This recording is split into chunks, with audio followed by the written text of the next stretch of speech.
Good morning and happy Sunday. We are so glad you're here. Whether you are joining us in person or online, we would like to get to know you and invite you to become an active participant of our faith community. To learn more, please stop by the welcome table in the foyer or fill out a visitor form on our website at www.unitytemple.org. We hope you'll join us for Community Hour on the patios following service or online. A link to Zoom Community Hour can be found in the chat. We look forward to getting to know you, and now please enjoy the service.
Good morning. My name is Lynn Hensel, and I am the congregation's treasurer. My pronouns are she and her. It is my pleasure to welcome you this morning. If you're new, we look forward to getting to know you. And as a reminder, the lower level of Unity Temple, that's below the sanctuary where we are now, is currently closed because of the flooding last week. Bathrooms are available in Unity House and next door in Gale House. If you're here in the sanctuary today, we hope that you will join us for community time after the service. And despite the prior announcements, our Zoom community time is not currently running. As always, we We appreciate everyone wearing a mask over your nose and mouth during the service as a way to protect each other. Each week, we remind ourselves of the congregation's core values: connection, transformation, justice, and acceptance. Our mission is to embody these values in our daily lives by welcoming all, inspiring compassion, nurturing wonder, and serving community. We are so glad that you are with us today. We hope that you find meaning and inspiration here. I invite you now to take a moment to greet one another, both online and in the sanctuary.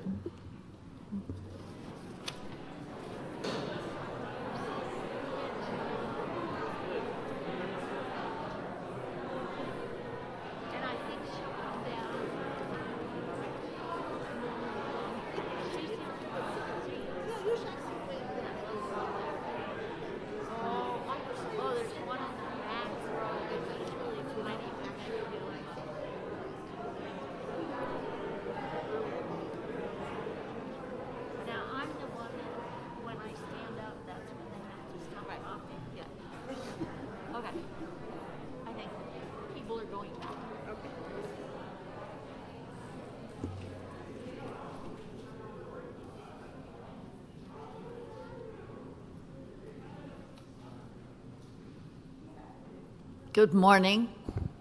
I'm Vera Dowell, and it is my pleasure to introduce Larry Kamea to light the chalice. And he doesn't have a favorite color, but his birthday was yesterday.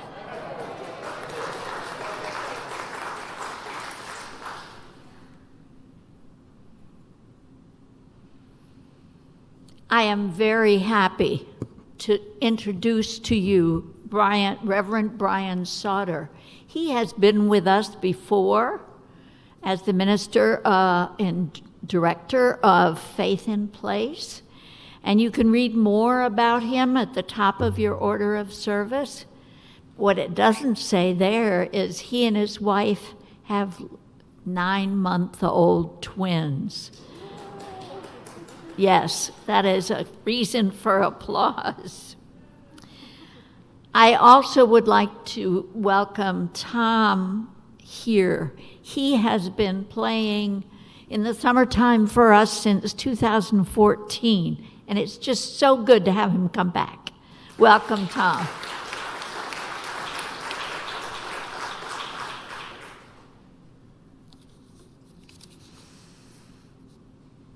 At the opening words are Albert Schweitzer.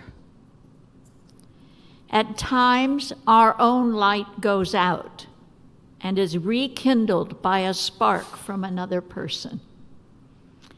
Each of us has cause to think with deep gratitude of those who have lighted the flame within us.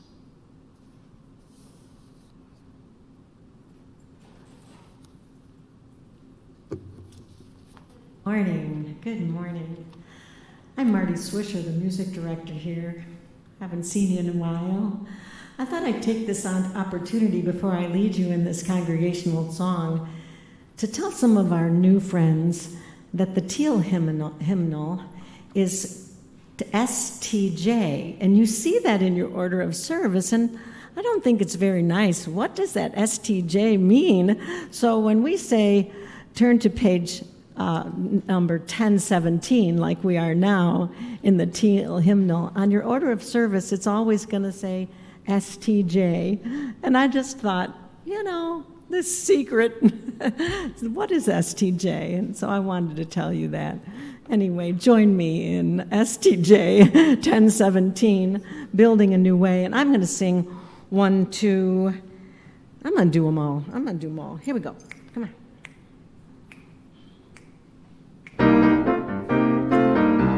We are come on, stand, building a new way. Join me again. We are building a new way. We are building a new way, feeling stronger every day. We are building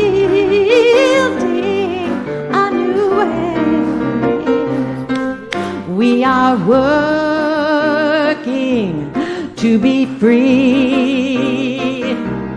We are working to be free.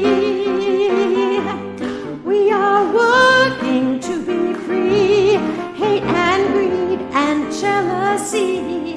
We are working to be free.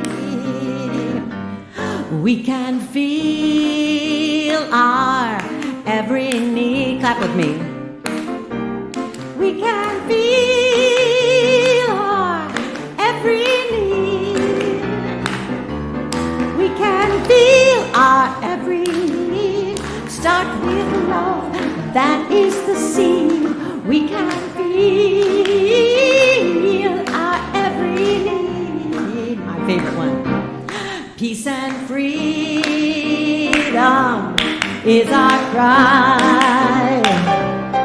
Peace and freedom is our cry. Peace and freedom is our cry. Without these, this world would die. Peace and freedom is our cry. Peace and freedom is our cry. Thank you.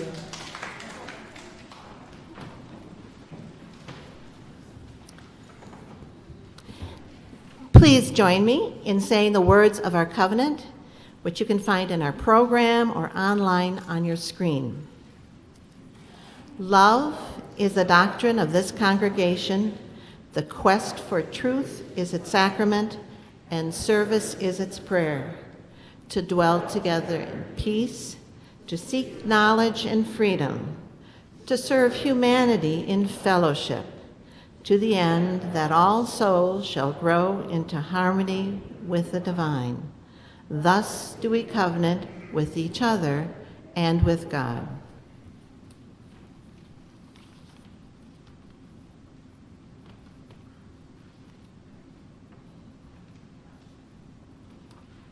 Always a trick to get these masks off when you wear hearing aids. Usually they go popping and flying all over the place.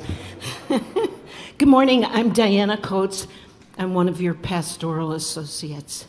And it's the time in the service when we share what we're holding in our hearts, those joys, those sorrows that have inspired our souls throughout the week. We are a community dedicated to compassion. So we really want to hear from you, your celebrations, your losses, your significant times in your life.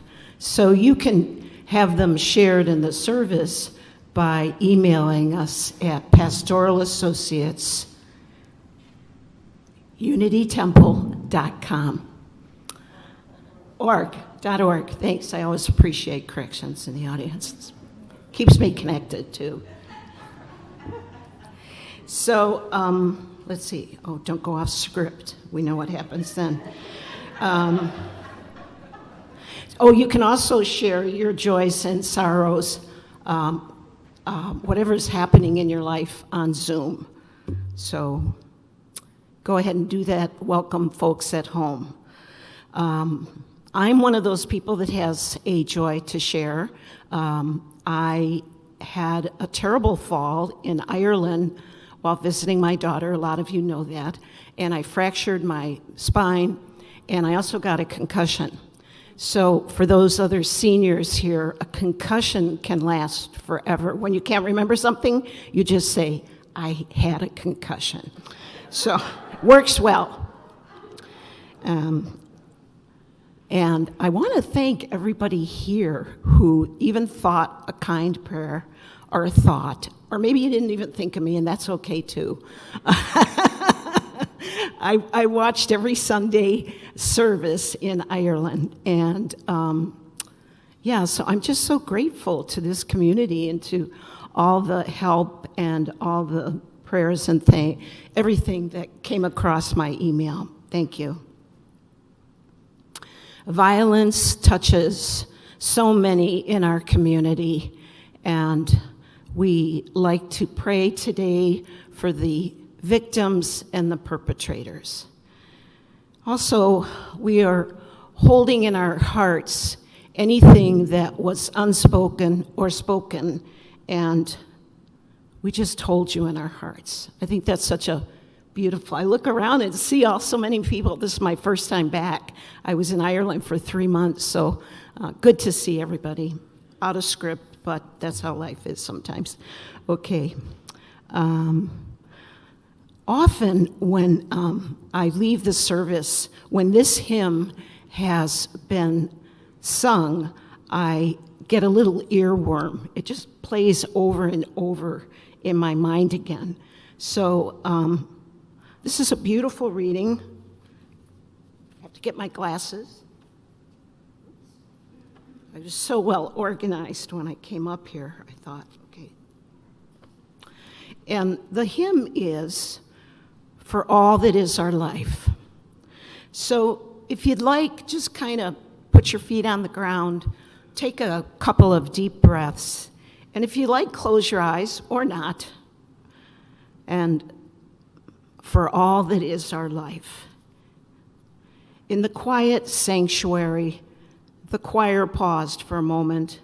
The lovely silence of sacred Sunday morning struck me as I meditated upon the mysteries of our shared human experience.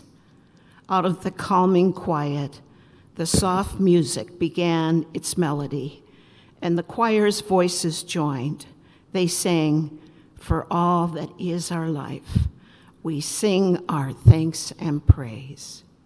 My soul seems caught up in those words.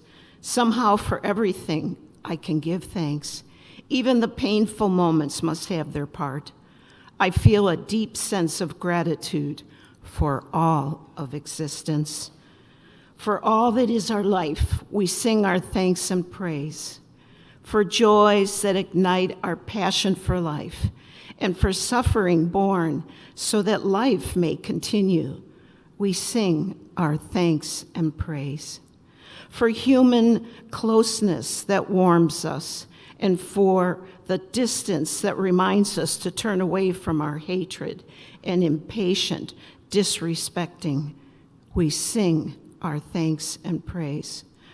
For forgiveness that heals our separateness and separations, and even for repentance, which is nothing but the humility to acknowledge our faults and flaws, and which allows and leads to self-transformation. We sing our thanks and praise for caring, for love, for the call to give oneself, for the joyous, silent song in our inward being. For all that is our life, we sing our thanks and praise. By Henry Samoki Wastilia. And finally, a blessing. May my feet rest firmly on the ground.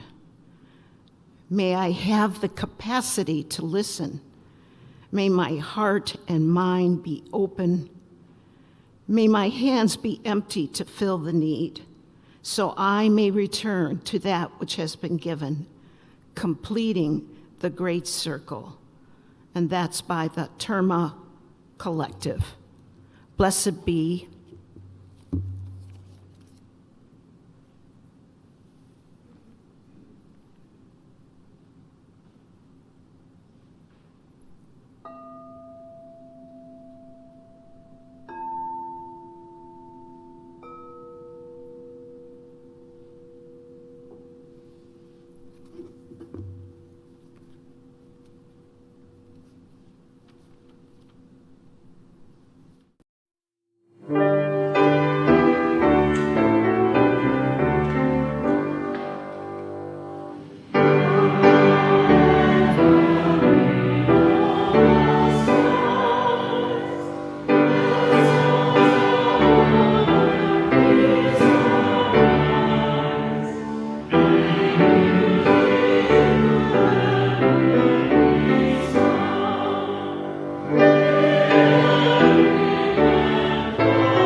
have reached the point in our service where we'd like to invite all the children to come down front and to join me for a children's time story. I'd also like to invite anybody who's particularly feeling young at heart today to also come and join me for a children's story. As we all know, it's important to be in touch with our inner child. Maybe you are feeling like you're more in touch with your inner child and like to come and join me for a story. My name's Brian. I see maybe some movement, some people coming down. Ready for our children's story? Do I have any brave adults to come join with us? We're feeling young at heart this morning. That's okay. Oh, we have a few more people coming. Welcome, welcome. Come up front. My name is Brian. And come on to the very front. Oh, look, we got some toys, different things. If I said the word balance, does anybody know what balance means? Yes.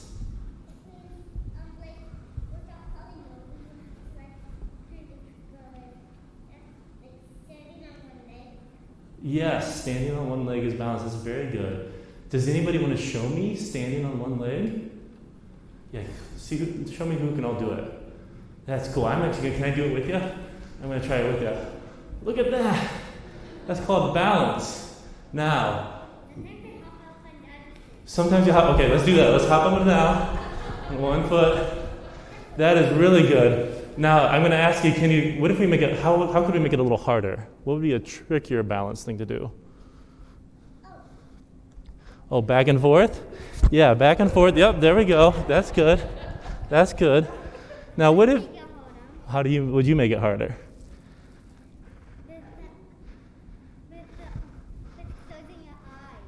Close your eyes, hands behind the back, and then bounce on 1 foot. Who can all do that? Whoa. Now, try this. I got an idea. What if we are on 1 foot? Now go up on your tippy toes. Can you go up on your tippy toes? Do you know what would help with that? What do you think would help me? Maybe if you put your arms out. What if you touched each other? Would that help? What if you had a balance buddy? Like you could help her balance while she goes up on her tippy toes. Do you want to try that? Yeah, hold her hand. Does that help? Can you do it? Good job. You have an egg. You want to balance the egg as well. Otherwise, it might fall and get hurt. Yes. What's his name? Her name?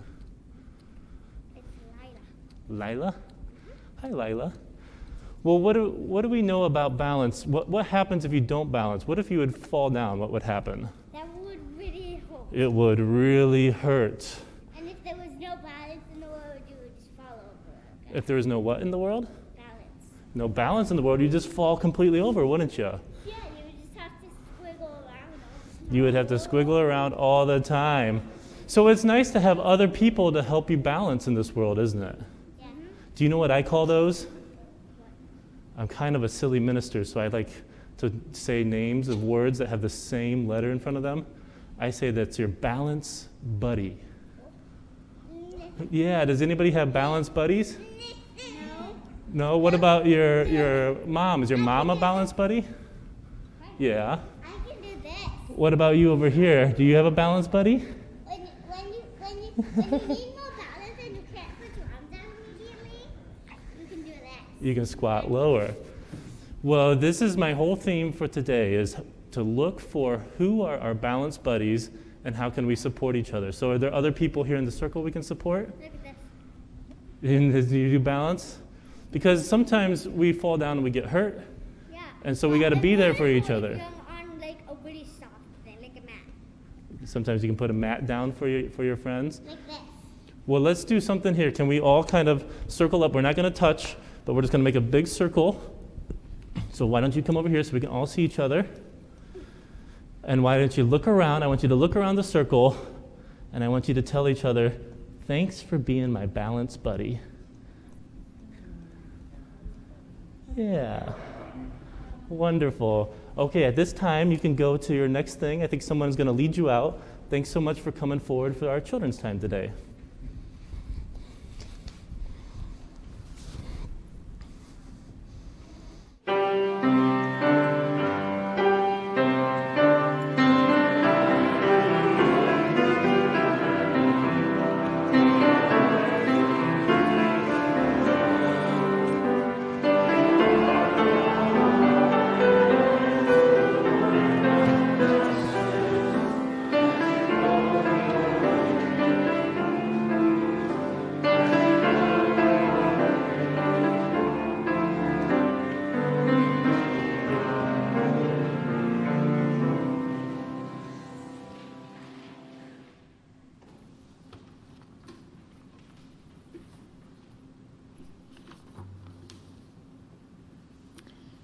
The reading today is by Clarissa Pinkola. Ours is not the task of fixing the entire world all at once, but of stretching out to mend the part of the world that is within our reach.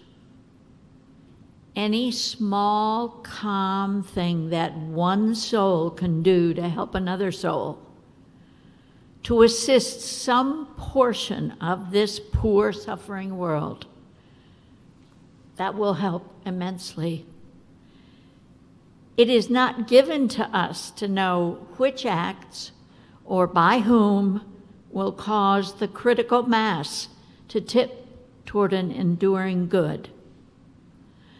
What is needed for a dramatic change is an accumulation of acts, adding to, adding more, continuing.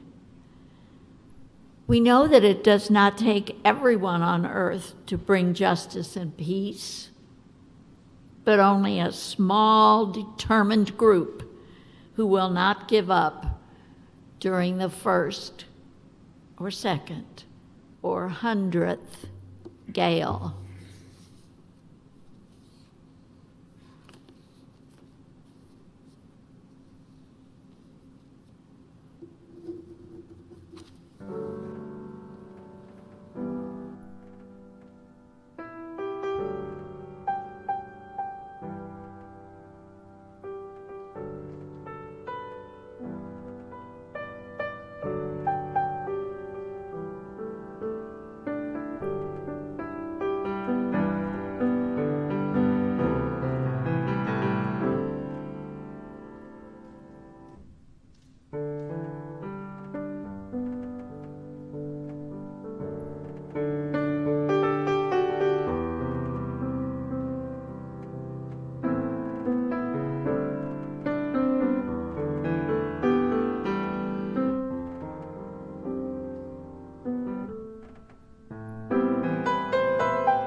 When the world is sick, can no one be well? But I dreamt we were beautiful and strong. Such a joy for me to be here today. What a beautiful and strong worship production team to come into this sacred place together, to be welcomed by you all, to have the emails in preparation for this service. I just want to start with a note of gratitude and thanksgiving for the musicians, the tech producers, the order of worship service organizers, and everybody that's made this moment possible. Thank you. One thing Vera forgot to tell you in introducing me, my name is Brian Souter, he, him pronouns, Mennonite minister, executive director of Faith and Place, is that I would love to be the new starting point guard for the Chicago Bulls. And I feel like by just saying that out loud, perhaps maybe it will happen, especially in a sacred space like this. So it's a great joy to be with you all. I do want to acknowledge a few others that are here in the audience with me. One is my lovely wife, Gabrielle, sitting there in the back. She has entrusted our two twins to the nursery, it looks like. So Ida and Irene, 9 months old, have also joined with us. You get to meet them if you come to the workshop afterwards. So yes, I'm just using them to get you to all come to the workshop. You can play with the babies and hear the further words that we're going to say at the workshop. Also like to acknowledge one thing that's just beautiful and strong in my world is the team at Faith and Place. Faith and Place is an organization that is seeking to inspire people of faith all across the world to be the leaders for climate justice, environmental justice, and racial justice. And back in 1999, the Reverend Claire Butterfield, as a community minister here at Unity Temple, had this thought of starting an organization to do that, and you all at Unity Temple incubated that, grew it in 2003, Faith and Place Incorporated as a 501c3 nonprofit organization, and has been growing over the years. And the things that you see that Faith and Place are doing is because of the beautiful and strong team that we have developed that are partnering with a network of faith communities across Illinois and now into Indiana, Wisconsin. And we have one of those staff members here with us today, Isioma. Would you give a big shout out and wave? Isioma, it's great to have you with us. Isioma Odom is our Chicago Senior Outreach Coordinator, and Isioma will also be joining me for the workshop. We will be co-presenting about how to take things a little further, and it's great to have Isioma with us here today. The theme that I'd like to lift up in the brief moments that we have for this time is, who are your balanced buddies? In the times of ecological crisis and the news that's perennial and disappointment, we'd like to consider today, who are your balanced buddies? When the world is sick, can't no one be well? But I dreamt we were all beautiful and strong. Dr. Piccola, who is the reading today, also writes, in any dark time, there's a tendency to veer toward fainting over how much is wrong or unmended in the world. Do not overly focus on that. There's a tendency, too, to fall into being weakened by the dwelling of what is outside your reach, by what cannot yet be. Do not overly focus there. That is spending the wind without raising the sails. We are needed. This is all we can know. And though we meet resistance, we more so will greet great souls who will hail us, love us, and guide us. And we will know them when they appear. It was in March of 2020, shortly after the shutdown at Faith and Place. We'd just recently all gone remote as a staff team, spread across all of Illinois, seeking to support each other. The months went by and it became May, and I received a phone call from my colleagues and friends at Hoosier Interfaith Power and Light. If it's not immediately obvious to you, those of our friends who live in Indiana refer themselves as Hoosiers. And Hoosier Interfaith Power and Light was a small but mighty organization seeking to organize the people of faith and justice for environmental and climate action. And they reached out and called me in this time and said, look, Reverend Souter, we're 4 part-time staff. We're trying our best to take on the coal companies of Indiana to reduce and take on climate action. Our 4 part-time staff are trying to do the fundraising, the operations, the communications, the policy work, the outreach work, and we are exhausted. And we think it would just be so great to partner with you at Faith and Place so that you could do our communications, fundraisings, operations. And then we could hire 2 full-time staff to strictly focus on outreach and policy work and organizing the faith community to make a difference. I thought I was there for that meeting for a different reason. I fumbled my words a little bit. I felt flattered. I felt honored. And I said, look, I don't even know at this point in time if Faith and Place is going to be around at the end of the year. But let's keep the conversation going. Fast forward a few moments of time into the summer when we experienced the murdering of George Floyd. And at that moment of time, a recognition began to come to many more people that hadn't been there before of the seriousness of the original sin of our country of racism. And what Faith and Place started to experience as for ever since Reverend Butterfield here at Unity Temple has been lifting up the legacy that we as people of faith, when we work on environment, must connect the dots to racism. For it was in fact people of faith in the 1980s and the beginning of the environmental justice movement that first coined the term environmental racism to describe what the factor was for toxic pollution being put into communities, overwhelmingly being put in communities of color.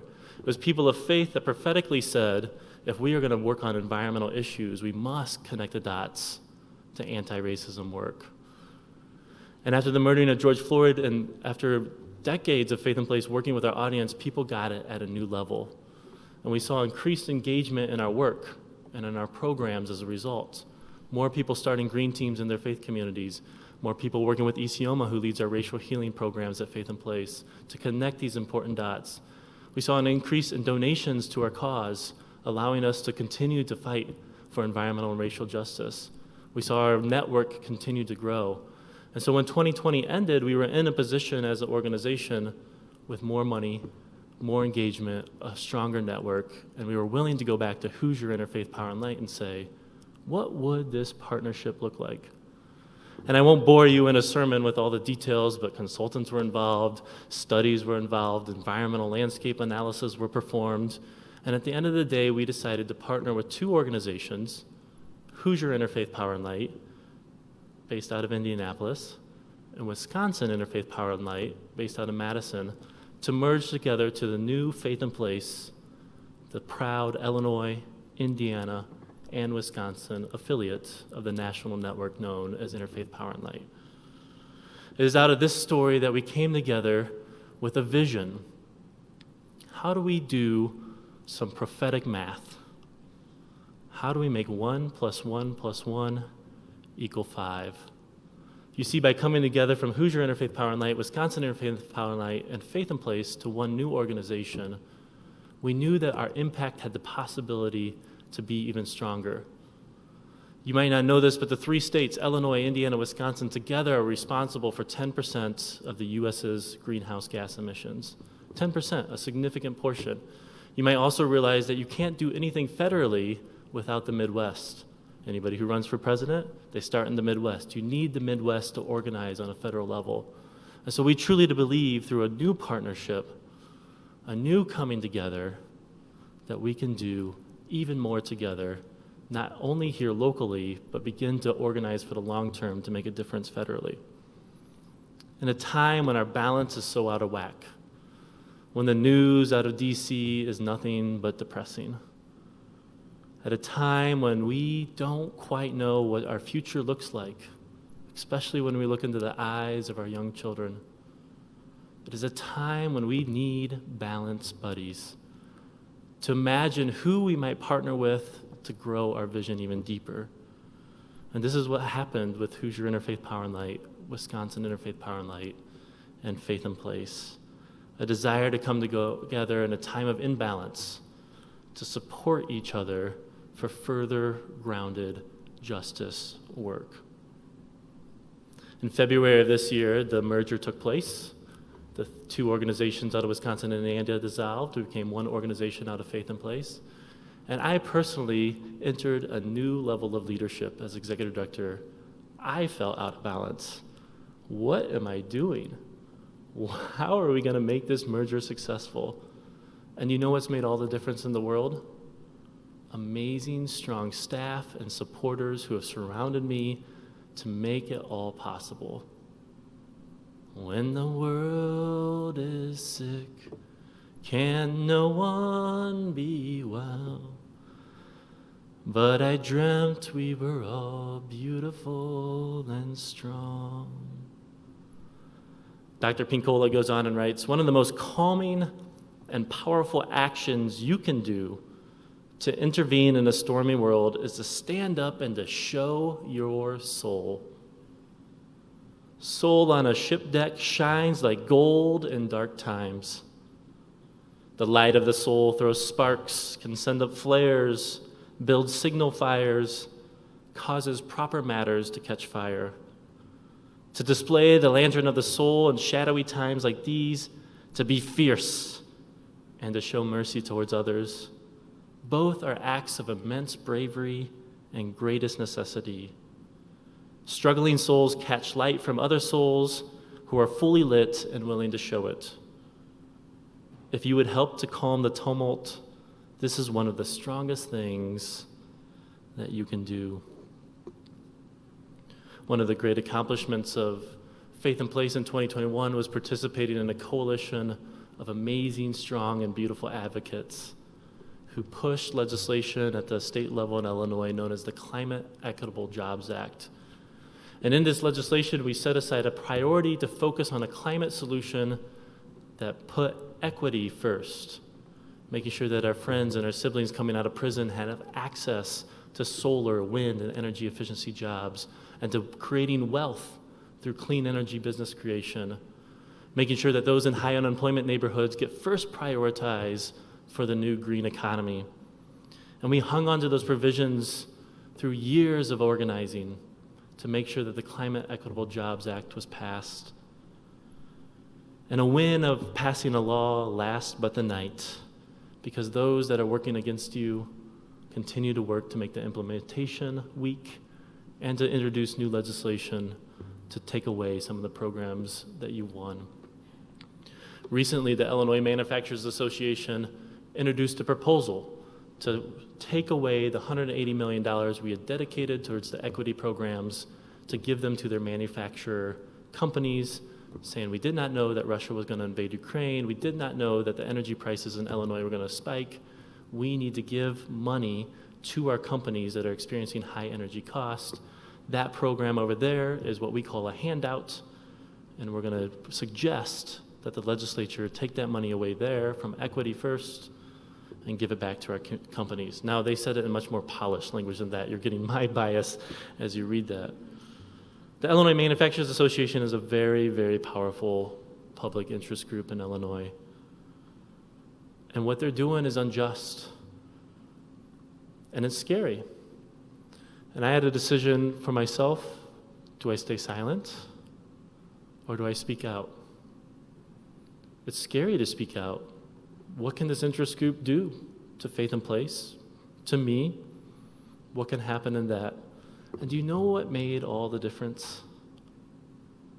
A strong, amazing staff team and supporters and community that surrounded us, that wrote together an article that was recently published in Cranes, an op-ed saying that this proposal from the Illinois Manufacturers Association surrenders the soul of CEJA and is unjust and goes back to a community playbook that lacks community accountability.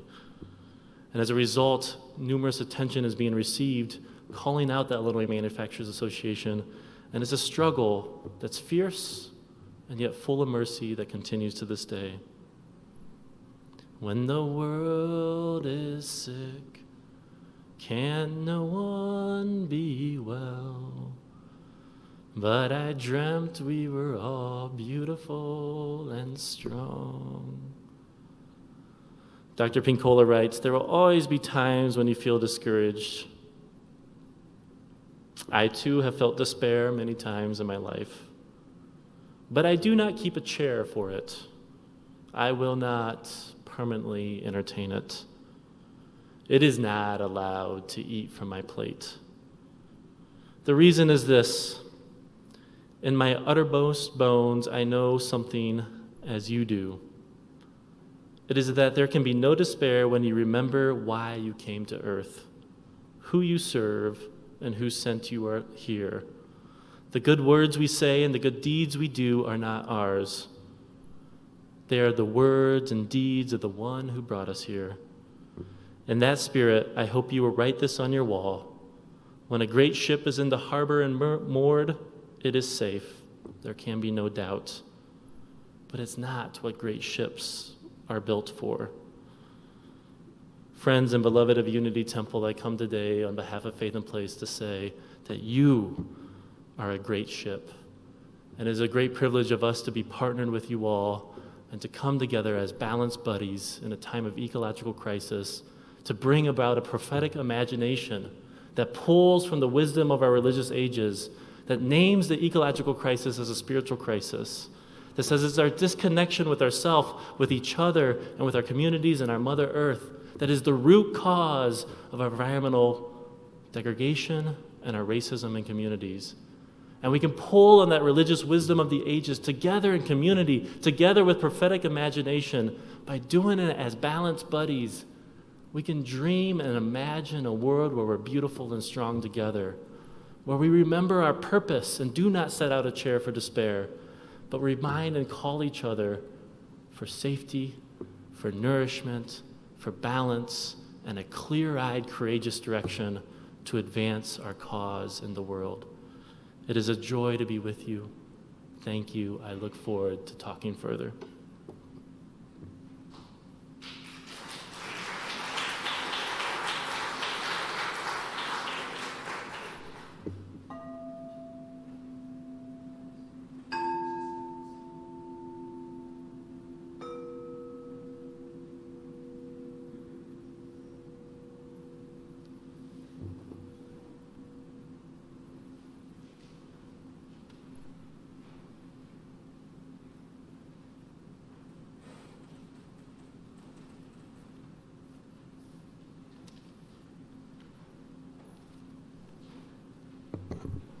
Thank you so much, Reverend Sauter.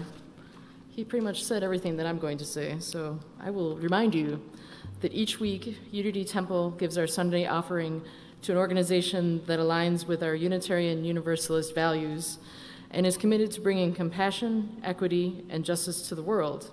And this week, our offering goes to Faith and Place for all the reasons that Reverend Brian just described. You may donate by placing a cash or check in the baskets that are being passed. If you're sitting in a back row, they'll be underneath the pew. If you're at home, you can send. You can also send a check to the Unity Temple office with Faith and Place in the memo line, or following the instructions on your screen if you're watching from home. I'd also like to invite everyone to, if they want to learn more and discuss more about Faith and Place and what we're doing with them. Please join us afterwards for a discussion with Reverend Brian and Isioma Odom, and that'll happen about 15 minutes after the service. So grab a drink and a cookie, and please join us after. And may what you give bring you peace and joy. Please join me in singing our final congregational song and stand singing number 1015 in our teal hymnal. And I'm going to sing first, second, and fourth hymns only. Come on, join me. Stand.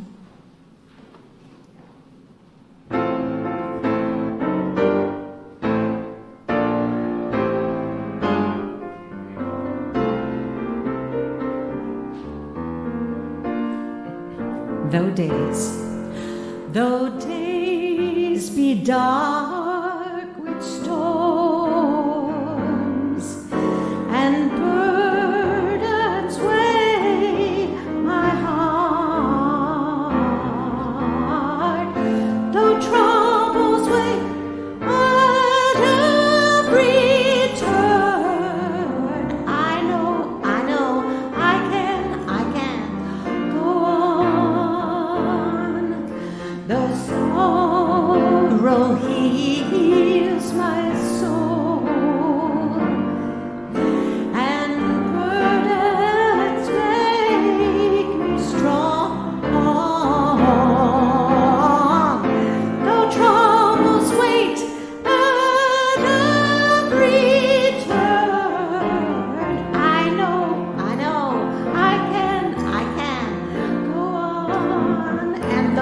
journey, and though the journey is long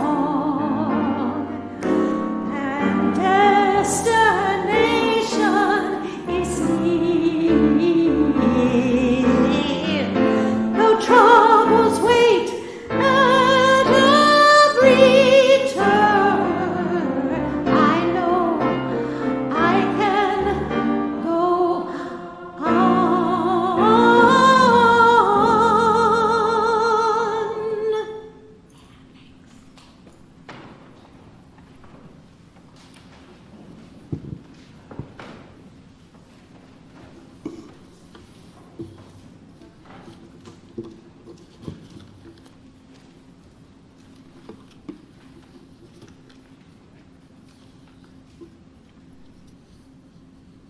Hold on to what is good, even if it is a handful of earth. Hold on to what you believe, even if it is a tree stands by itself. Hold on to what you must do, even if it's a long way from here.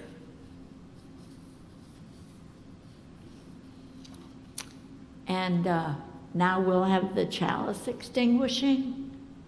Please say with me, carry the flame of peace and love until we meet again.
Testing 1, 2, 3. Oh, welcome everyone. So this is our group this morning. Again, I'm Brian Souter, and we're going to go ahead and get started. Our order of agenda for this next 45 minutes is ECOMA is going to lead you through some Faith in Place updates. We're going to talk a little bit more about the merger. ECOMA is going to tell you about more our racial healing work. And then I'm going to talk a little bit about our Faith in Place Action Fund, which is our separate lobbying arm of our organization, and really lay some groundworks for some cool work that we're doing over there. We're going to try to leave then 20 minutes or so just for questions and answers dialogue. We want to know, we want to give you kind of the basic information, and then we want to hear from you what's interesting to you, what would you like to know more about. We're going to do it formally like this because we do have a live stream going on. So ECOMA and I will be speaking from here. If you do have a question, we ask that you come to the mic there in the aisle as well. So with that, would you give a round warm of a welcome to our Chicago Senior Outreach Coordinator, Isioma Odom.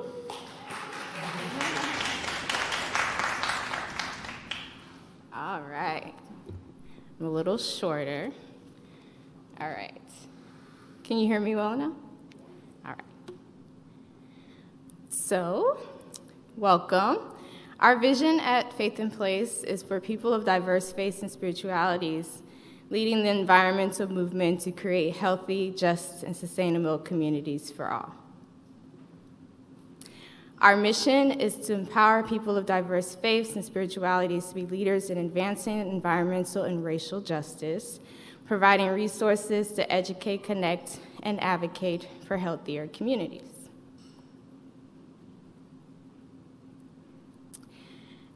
So like Brian mentioned earlier, we have recently merged into Wisconsin and Indiana. In Chicago, we have different regions that we operate out of. We have Southern Illinois, Central Illinois, Lake County, north and northwest suburbs, and then in Chicago itself. Yes, we are all over, and we are expanding and growing. And I started off at Faith in Place with, I think there was like 15 people. I think now we're up to, 28 or something. So we are growing and excited to be expanding this work, especially during this time, because I know a lot of organizations didn't have the privilege to be able to do that. So, I mean, that just shows the strength of our leadership from Brian and the other leaderships at Faith in Place, really putting in the work to get the message out about environmental justice.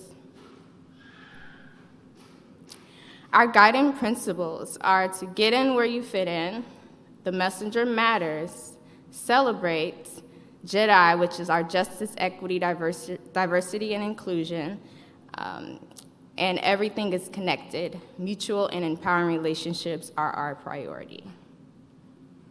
And I'm going to play a video for you all just to introduce some of our programs.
All right. Oh, no, we don't want to do it again. Sorry. Next. So, we have 5 program areas at Faith in Place. Energy and climate change, sustainable food and land use, advocacy, water, and our youth empowerment program. Our youth empowerment program recently went year-round, and so it's very exciting for the youth to start off in the summer, going to different site visits, and learning about environmental justice, and then also carrying that knowledge into the school year and doing projects and presentations about subjects that they're learning about. So we implement our programs through our Green Team model. Green Teams are groups of 3 or more people from a house of worship who provide cooperative leadership to educate, connect, and advocate for healthier communities. Your Green Team would come with the Green Team coach, which is one of our Faith in Place outreach staff. We will help you connect with resources and plan meetings where you'd come together 3 times a month and work on different environmental initiatives that you're passionate about, and we just help with getting those things done. So whether it's wanting to do a community garden or to learn more about water or to have anything to do with energy audits, our energy presentations. So we currently are coaching 253 plus Green Teams, and it's growing. We just got another one last week, so we're excited about expanding on the Green Team model and reaching out to more people in Wisconsin and Indiana. And lastly, I want to talk about the racial healing circles that we recently implemented into our programming with our Green Teams. So I facilitate the racial healing circles, and it's just, we come together for 1.5 to 2 hours, and I ask a set of questions that you're welcome to answer or not answer. It's up to you. And we share each other's stories and experiences and grow and connect with each other through storytelling. It's also a way to practice active listening so that we can hear each other's voices and concerns without interrupting or listening to respond, but just listening to the person speak. So we work a lot on active listening during these circles. And it's also a time to just be able to unpack all that's going on in our world and be able to have a safe space to be able to do so. So if you're interested in having a racial healing circle here, I would love to come in and facilitate that all for you. And just email me and let me know. And I'll pass it back to Brian. Thank you. Thank you, Isioma. Can I brag about you for a second? So Isioma was just awarded a national prize. It came with $65,000 of cash for Isioma to do whatever she wants with it because of her amazing work leading racial healing circles.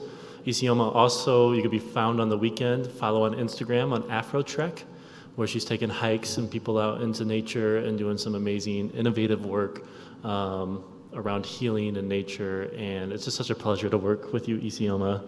And I just want to make sure they all know how amazing you are and the work that you're doing. So if you haven't, well, I don't think they have already, right? They haven't done a racial healing circle. So definitely take advantage of Isioma's generous offer to come do that with you as a congregation. I think that would be something that would be really well received and really important.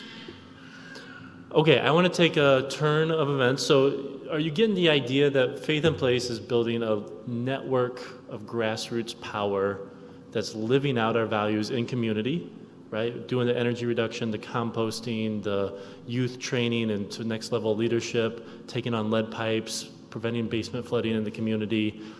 But we're also doing that with a long term in mind. It's a network of people not just in Chicago, but all across every region of Illinois, whether it's rural, semi-urban, or urban, but now into Indiana and Wisconsin. We do that by hiring staff that are from the communities that we're organizing with. And it makes for our staff team to be a very diverse geographic, racial, and religious staff team as well, to reflect the diversity of the audience that we work with. It's why we believe at doing racial healing work internally as a staff team, anti-racism work as well. We don't make Isioma do that internally. We bring an outside facilitator because that's really important to do. But it's something we're committed to as a staff team, and we firmly believe the better we do it internally, the better we can serve our audience externally as well. This collective grassroots network that we're growing is meant very explicitly to build political power as a network. And we're not shy about that, but that political power is through a separate organization. So Faith in Place is a 501c3. The donations that you all give, Unity Temple supports, go to that education work. We do have a separate organization called the Faith in Place Action Fund. This is a 501c4 under the IRS tax code. You don't have to really worry about the tax code and all these different sort of ways. Just know that we have good legal counsel helping us navigate that separation. It's a separate board of directors. So I founded the Action Fund in partnership with Pastor Otis Moss, who's a senior pastor out of Trinity UCC down in Roseland on the south side of Chicago. We founded it in 2016, and part of our intent was to create a board that was of individuals serving as clergy or faith leaders in what we call environmental justice communities or economically challenged communities, communities that suffer the most from air pollution, basement flooding, lack of access to open space, lack of access to good, healthy local food, lack of access to career opportunities. We wanted to make sure the political power, the decision-making of that board was integrous with the communities that we so sought to serve, the communities that suffer most from climate change impacts. So we formed that board, separate books, separate budgets. We do share staff. So some of my staff time goes to the executive director of the Action Fund. Some of ECOMA's staff time goes there. The Action Fund reimburses Faith in Place back. But that Action Fund has a very specific mission, which is people of faith and spirituality advocating for environmental justice. We work with all of our green teams through Faith in Place to form our policy platform that we advance as an Action Fund. So we've come together around 6 key issue areas, and that's environmental health, climate change, clean water, economic justice, food access, and voting rights. So that platform is shaped every year. If you ever would want to do a workshop where we dive deep into that platform, or you'd want to give some feedback into that platform, that's something our team would come out and happily do. But it's formed, again, by our green teams, lifted up by our board of the Action Fund. And that platform is advanced both on the Faith in Place side on issues, but then we also get very specific about current bills. So if you go to the Action Fund website, you can find our bill tracker, and you can see things there like HR 2773, which is something that we've reviewed as a team. We think it fits well with our environmental health platform goals, and it's called the Recovering America's Wildlife Act. You can click on that Learn More to Take Action sort of link. It'll pull up fact sheets about the bill. It'll pull up more resources that you can go to, and it makes it really easy. You can just fill in your address and your information, and it'll send it to the right legislator to let that legislator know, hey, we as people of faith, as a part of Faith in Place Action Fund, want you to vote yes on this specific piece of legislation. So we call that our lobbying work. And we've worked really hard as a staff team to make this easy for our green teams so that you all can just simply share it with 50 of your congregation and say, listen, we're working with the Action Fund. It's really important to get this bill passed right now. Now's the right time to do it. Can you all take a moment to sign it? 50 people at your church sign it. 50 people at all of our 253 green teams. That makes a difference, right? That's that collective grassroots power building. All of a sudden it's like, wow, we're all hearing from people of faith in our communities that really care about this specific issue that lifts up the Action Fund platform. This is something that I've been working on. I think I came to you all probably in 2011 was my first time that I visited you all and led a Faithful Citizen workshop just over there. I think we played policy bingo together. Was anybody here for that? I know Ann was. I think Christina was. So this is something we've been building at Faith in Place over time. We now have the sort of capacity to have these sophisticated tools to really take it to the next level of impact. And what a time it is that we need to be doing this, because moving things at both the Illinois, Indiana, Wisconsin level is super important.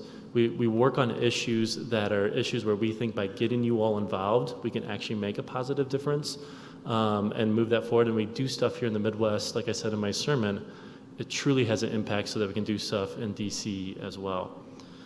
We've taken it a little farther, though, because our legislators, our elected officials, need to be held accountable. And one tool for accountability is an endorsement process. And so we've launched an endorsement process where We send out a questionnaire to candidates who are running for office.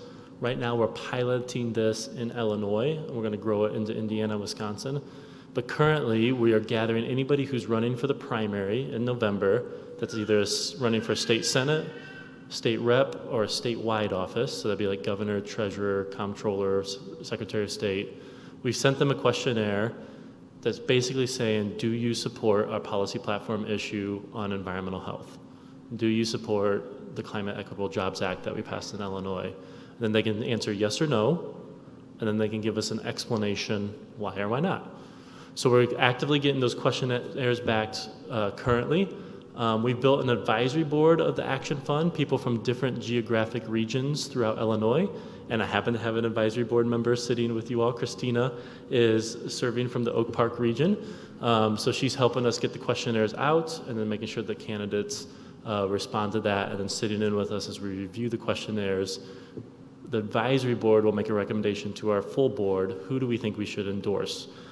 Now, when we endorse a candidate, right now, because of limited financial capacity, we give them some graphics to say Faith in Place Action Fund endorsed, and we run a very small social media campaign that so people that are on Facebook in their district get an advertisement that sees that the Faith in Place Action Fund is recommending that you vote for this candidate. This actually means a lot for candidates. It's something that they remember when we come to them later in the spring, when we say, hey, we need you to vote yes or no. They have in the back of their mind, oh, Faith in Place Action Fund is not only a powerful grassroots network of amazing people of faith doing all these programming, living out the values in community, but they also will actually support me when I'm running for re-election again in 2 years. That makes a big difference for our power building sort of efforts. Again, this is all separate in the 501c4, so it's all legal. We make sure we check the balances there and the work we do. So when you think of Faith in Place, 501c3, you think of the green teams, you think of the amazing programming that's happening. When you think of Faith in Place Action Fund, you want to think of the lobbying efforts and the endorsement process that's happening on those ends. And love to get you involved. You know, our principle that ECOMA covered, get in where you fit in. If you want to get involved in the Action Fund because you're really interested in politics, get involved there. If you're really interested in gardening, energy audits, youth programming, get involved in Faith in Place. We really believe people get in where they fit in, and then we grow our relationship together and see where we go from there. I just want to highlight very quickly, because some of you might have questions about it, about the Climate Equitable Jobs Act that we passed. Faith in Place over the last 3 years, we did over, I think it was like 100 and some listening sessions. And in those listening sessions, we had over 5,000 people participate from every region of Illinois, giving input, what do you want to see out of a clean energy future? And this is where we created programs like Solar for All, where you get training in prison so that you can be a solar contractor when you get out of prison and have a good paying job, connecting the dots between mass incarceration and environmentalism and a just economy. So 4 pillars came out of those listening sessions: jobs, equity, and economic opportunity, especially in communities of color, getting Illinois to 100% renewable energy by 2050, reducing pollution through electric vehicle infrastructure, and getting the equivalent of 1 million gasoline and diesel-powered vehicles from the road, and then also achieving a carbon-free power sector. What does that mean? We're talking about getting the gas out, right? Like in our furnaces, we have gas, right? Gas is a fossil fuel. We're still burning carbon emissions in that sort of way. We want to electrify everything in Illinois, and then that electricity is provided for by carbon-free energy power, like solar power, wind power, and we're going to be growing that over the years. And also the nuclear power that we use in Illinois is a part of that. So, ways to get involved. I know that was a very quick overview, but we wanted to purposely leave the last 20 minutes to see where you're interested. What questions do you have? Where do you want to go deeper? But just as a reminder, ways to get involved: Faith in Place, sign up for the regional e-newsletters, start a green team. You all already have a green team. Attend an upcoming workshop. You're currently at a workshop, so you're knocking these off of the check mark.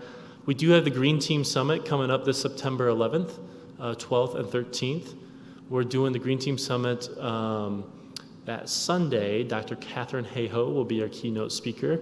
Dr. Catherine Hayhoe is going to talk about her new book, which really talks about climate messaging and how do we get more people involved in the climate movement that are almost there but not quite there.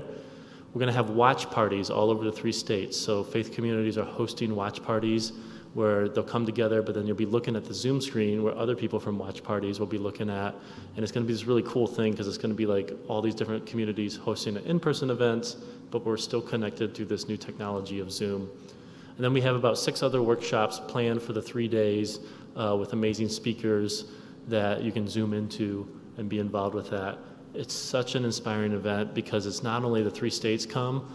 Last year we had 49 states represented, everybody but North Dakota, so hopefully this year we can get somebody from North Dakota. We had 25 different countries represented, so it's a great way to hop on and just meet people of like mind who are people of faith, of all sorts of different types of faiths, but care about our common home and are partnering with Faith in Place to do that.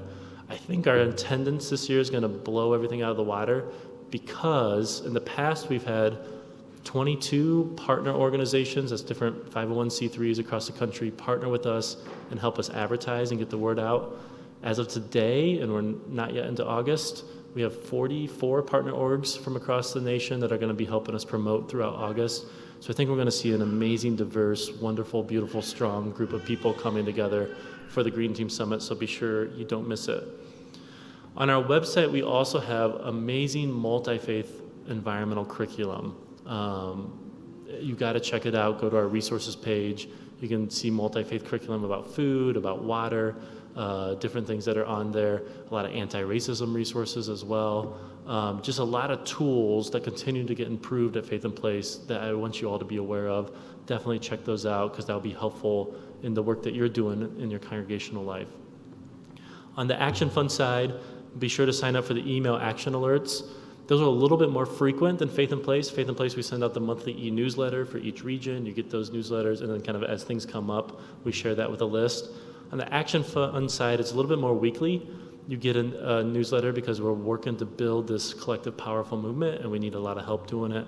You can join a lobby campaign that we're working on. You can volunteer in the endorsement process. We need lots of help there.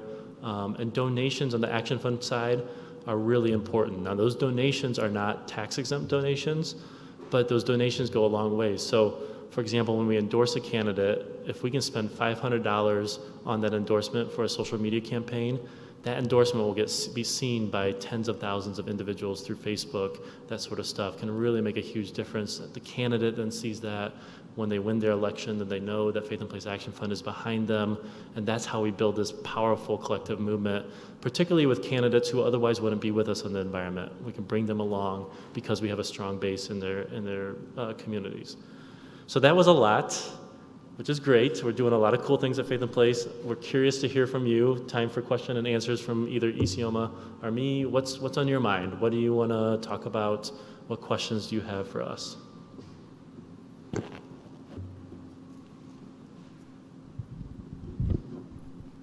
Hi.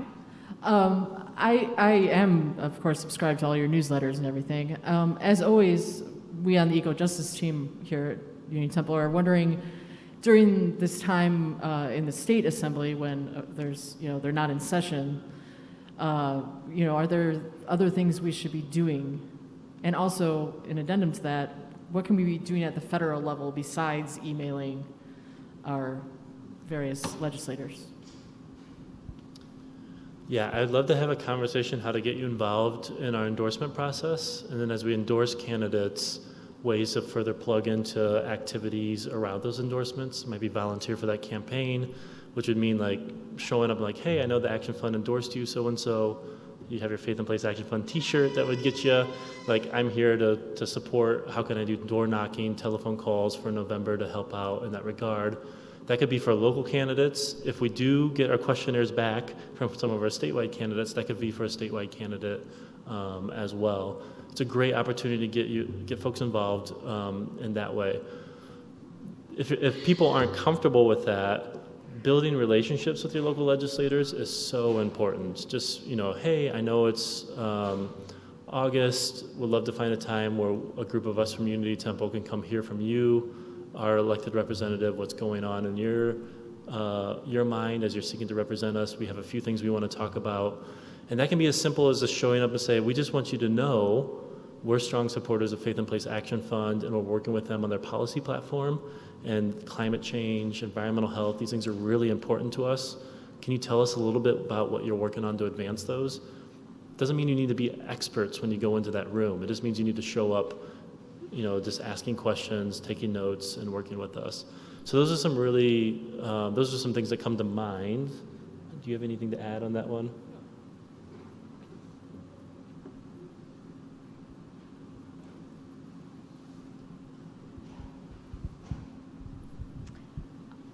When you were talking about your political, how you communicate with the representatives, it made me think of what I've been doing with Ani, I'm not going to get it right, but you know what I'm talking about, don't you? The Illinois group.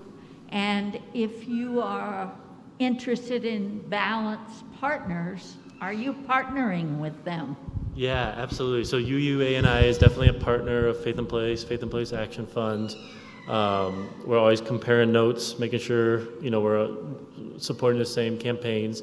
The differences are UUANI takes on some broader social justice issues besides environment. So it's really important to be involved with UUANI when they're working on gun legislation, when they're working on other justice issues. Faith in Place is always working on environmental, racial justice issues in that intersection. The other difference is UUANI is not doing any endorsements. So if you want to get involved in the endorsement sort of side of things, definitely do that with the Faith in Place Action Fund. Great group, wonderful folks.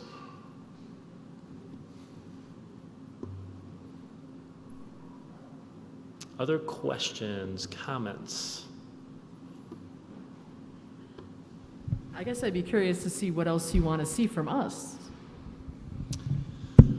Well, that's, so I keep in fairly good touch with all of you at Unity Temple and kind of understanding you all have been through some transition, right? You have a new minister. Your new reverend is someone that's deep in the IPL network, right? Coming from Kentucky Interfaith Power and Light. So there's always a moment, as I work at Faith in Place to kind of honor some of the transitions, right? I've been holding you all in love and light. You're going through those transitions. But I think now is a time, as you've coming through that transition, just experiencing you all on a July 31st, dog days of summer, very vibrant worship service. You all just, it screams to me a lot of health and a lot of good things are going on. I would love to see us just kind of double, triple down on one, making sure your green team is formed tight.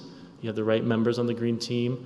And sit down with Reverend Veronica Johnson, who's your new green team coach. So Reverend Veronica Johnson is new at Faith in Place, new-ish, I should say. She joined in September of last year. So she's been taking over our outreach work for Veronica Kyle. So we replaced Veronica with a Veronica because we love Veronicas. But Veronica Johnson is also a co-pastor at a church down in Hyde Park. And so I'd love to make sure that connection is solid and you all are connecting with her in a really good way. And then really brainstorming what are some of the new programs at Faith in Place. So I'm just speaking honestly here. I hope this is okay, Jen. But at Unity Temple, we aren't the same Faith in Place that we were in 2003, 2011, 2015, 2018 even. And actually coming through the pandemic, we're kind of a brand new org. And sometimes it's difficult with some of our longtime faithful supporters to let them know, there's some really new innovative programming going on. The temptation, and I totally get this because I serve on church committees as well, can be we've kind of done all that with Faith in Place, so we don't need to reach out. I just would encourage you to reach out again, have that conversation with Veronica. And then the things that ECOMA are leading are really, really critical and key and part of the future of Faith in Place and where we're heading. And I think just building a deep partnership with ECOMA, who came all the way today, per my request to be with you all, I think will be a really, really important thing. So those are a few things I think I would love to see that are pretty practical. I think maybe more big picture, I do think we're in a moment where we need to spend time together doing some prophetic imagination. Because those are the practical things that we got going on now. But is there an opportunity for those of you who have just been such faithful supporters, donors of Faith in Place, the Action Fund, volunteers, and those that are becoming more interested from Unity Temple, to sit down together and just dream, what could we do at just a brand new level together. And I don't offer that to our green team. I offer that to you all because you are kind of the incubating force behind Faith in Place. I think that would be a special sort of thing to do. And just imagine what that could look like. I don't have any answers what that might look like, but I think it would be, I think the moment's kind of right for us to do that together. I don't know what it would all entail, but I'm just planting that sort of more visionary seed along with the practical stuff.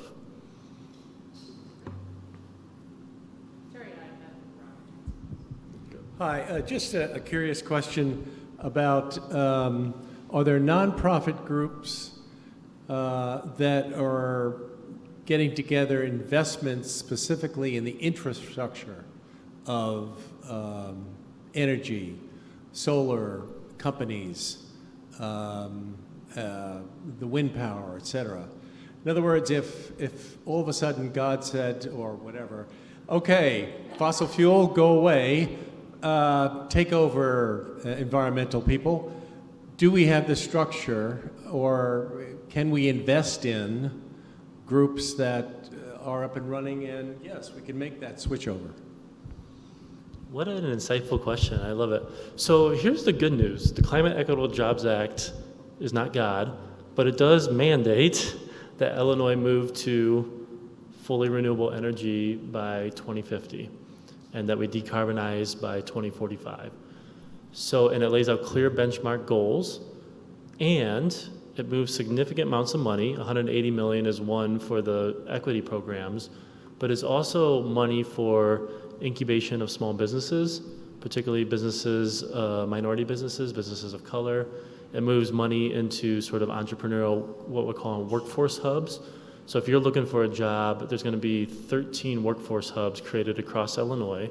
There's going to be a new executive director of the workforce hubs that's going to be put in place by the law. And those workforce hubs are going to be responsible for being kind of the one-stop shop for coming in and launching your clean energy career or your clean energy business. So maybe you are coming out of prison and you need some wraparound services, maybe you need affordable housing, maybe you need childcare. Whatever those are, that hub is going to be responsible for making that happen. Those things, like I said in my sermon, are under direct attack from our opposition and fossil fuel interests. So one way when you get involved in the legislative stuff, you are supporting, the defense of moving significant hundreds of millions of dollars into building the infrastructure that we need to create this renewable energy decarbonization future that we're imagining for. So that is directly tied there. I know that's not directly answering your question what nonprofits are involved, but the nonprofits that are involved in that are also involved in this CEJA effort. Yeah. One just a quick follow-up. Let's assume I won the lottery yesterday.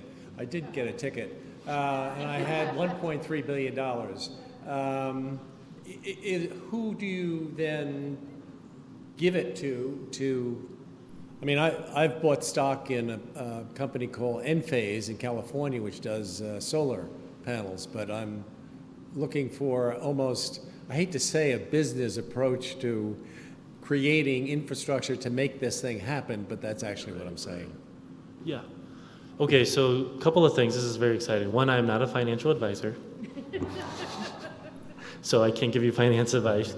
But you are talking to the executive director of the Faith in Place Action Fund. So first things first, when you win your $1 billion, definitely at least 10% of that billion needs to come to Faith in Place, and then the other 10% to the Faith in Place Action Fund.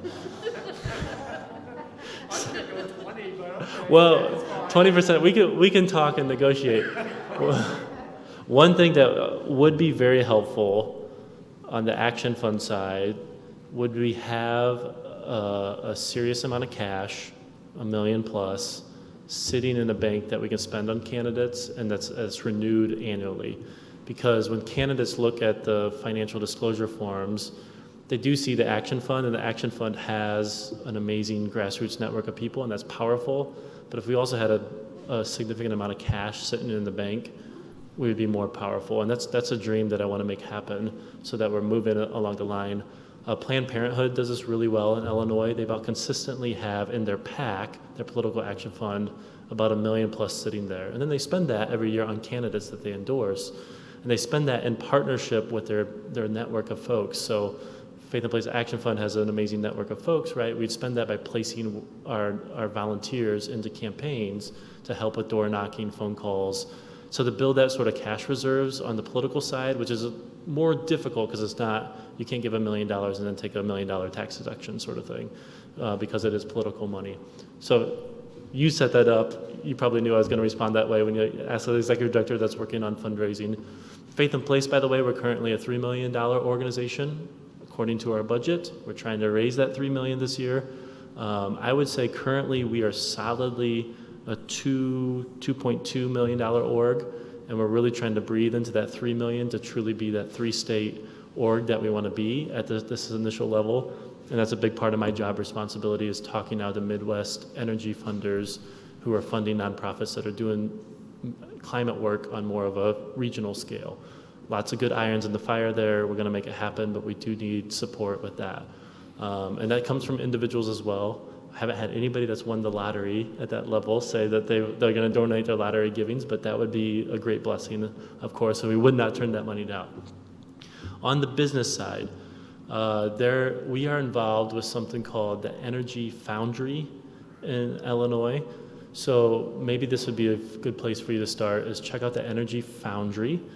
The Energy Foundry has a long story, but the initial money was given by the state of Illinois to invest into exactly what you're talking about, the infrastructure gaps, the technology gaps to create the clean energy future. And their sweet spot is they're investing in companies that are at the pre-revenue stage, that have some sort of proprietary technology. Like one of the companies that they're invested in has invented a new type of window that increases the R value of a window through some complicated process that I don't understand, but they have the patent on that, and they're going to commercialize and change out all how we do windows throughout the U.S., because windows is one of the big gaps in energy efficiency. This is like one example. They're investing in dozens of companies like that. I think you could get involved with the Energy Foundry, or you and I could have a conversation so that you could see kind of what companies are getting involved with. And if you had that sort of $1 billion, that's something where you could, and you wanted to play the capitalism, venture capital game, you could do that with good folks like that who are doing the kind of prep work, that are interested in that clean energy space and creating the future we want to see. There's other kind of clean tech startup hubs that are throughout the country right now, and it just so happens this is a personal interest to mine, so I'd happily talk to you more about that, but that's just kind of a taste of some of the things that are out there. Brian, is the Action Fund having any upcoming events to raise some funds that sound kind of fun and interesting that involve candidates? Yes. Was that a softball so I could? So Christina's asking if there's any fun upcoming events with the Action Fund to raise money, and what a great softball that I'll take a swing at here. Yes, please come. We're doing a happy hour on Zoom, 5 to 6 p.m. With some of the candidates that we'll be endorsing, and please come to that and join. It is a fundraiser, so you can buy tickets for it. We're going to have drinks there. Not drinks on the Zoom, but you're going to bring your own drink, either virgin or alcoholic, doesn't matter. All are welcome. It's very inclusive, but we're going to have an ingredient list for you so that you can make a drink. I'm calling it, I don't know if the team has actually gone with me on this, but I'm calling it an intersectional drink, right? We got to bring in different people into the intersectionalities to make something more beautiful than they are on their own. You all can maybe play with me with that, but it's going to be a really good time. We'll just hear from some candidates. We'll meet each other. Again, 1 hour, meant to be fun, but also to get a vision of what the Action Fund is doing and to support this cause as we head into the November election. Is that the August 11th event? August 11th, 5 to 6 p.m. By the way, ECOMA has a bunch of our materials out. I forget what you all call the middle area here, but as you leave, there's a table there, the foyer. Thank you. Duh. I've been talking a lot this morning, the foyer. And we have the QR code, so you just take your phone, scan the QR code, and you can get signed up for some of those events or our newsletters.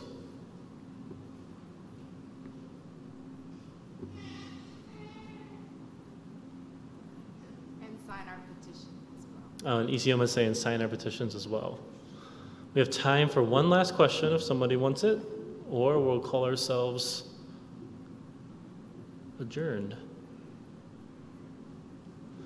You all are lovely. Thank you so much. It's so great to be with you.